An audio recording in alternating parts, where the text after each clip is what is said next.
Hello दोस्तों, स्वागत है आपका हमारे चैनल डिफेंस अफेयर्स पर। दोस्तों, इंडिया में इंडिजनाइजेशन को बूस्ट करने के लिए इंडियन गवर्नमेंट ने बड़े लेवल पर आत्मनिर्भर भारत इनिशिएटिव लॉन्च किया है। इस इनिशिएटिव में अपना कंट्रीब्यूशन देने के लिए कई इंडियन कंपनीज आगे आ रही हैं। इसी के साथ ये कंपनी ये भी इंश्योर करती है कि इंडियन आर्म फोर्सेस की कॉम्बैट कैपेबिलिटी में कोई कमी ना रह जाए। और इसीलिए हाल ही में government own defence manufacturing company Bharat dynamics limited ने हाल ही में latest 3D generation man portable anti tank guided missile जिसका नाम अमोगा 3 है, उसके सक्सेसफुल टेस्ट को कैरी किया है। इस टेस्ट को 26 मार्च को कंडक्ट किया गया था, जिसने अमोगा ने अपनी सभी मिशन ऑब्जेक्टिव्स को कंप्लीट किया है। इस बात की इन्फॉर्मेशन भारत डायनामिक्स लिमिटेड ने अपने ऑफिशियल ट्विटर हैंडल से दी है। दोस्तों, अगर हम अमोगा 3 की बात करें तो ये फायर एंड फॉरगेट जैसे फीचर्स से लेस है, यानी इस मिसाइल को लॉन्च करने के लिए किसी बाहरी मदद की जरूरत नहीं है। वही अमोगा 3 को टारगेट इल्यूमिनेशन या वायर गाइडेंस की भी जरूरत नहीं है।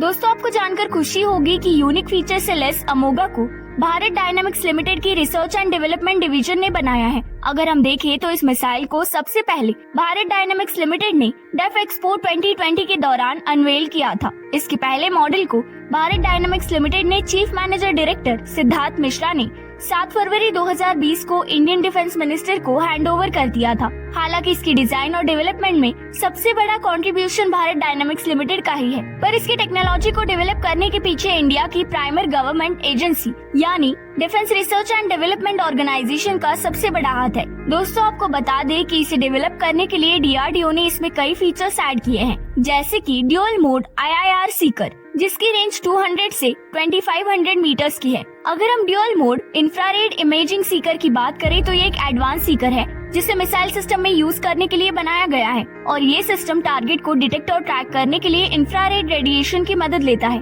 ये ड्यूल मोड IIR सीकर 2 अलग अलग मोड्स पर कंबाइन होता है, जिसमें पहले मोड में इमेजिंग मोड में जाता है जो टारगेट के डिटेक्शन और ट्रैकिंग के लिए यूज किया जाता है। वही सेकंड मोड में ये मिसाइल को टारगेट करने की गाइडलाइन देता है। अगर हम इसके फर्स्ट मोड की बात करें तो ये सीकर हाई रेजोल्यूशन की इमेज कैप्चर करता है, और इनमें इसकी मदद से ये सीकर टारगेट की लोकेशन और ट्रैजेक्टरी को डिटरमाइन करता है। वही सेकंड मोड में इंफ्रारेड रेडिएशन की मदद से ये मिसाइल को टारगेट की तरफ भेजता है। दोस्तों, अगर हम अमोगा की बात करें तो ये मिसाइल टेंडेम वॉरहेड से इक्विप किया गया है, और ये इस तरह का वॉरहेड है जो 2 तरह के अलग अलग एक्सप्लोजिव कैरी कर सकता है और जिन्हें सीक्वेंस में डिटोनेट कर सकता है। इस बारे में आपको क्या लगता है, जरूर बताइए। वीडियो को लाइक कीजिए और चैनल को सब्सक्राइब कीजिए।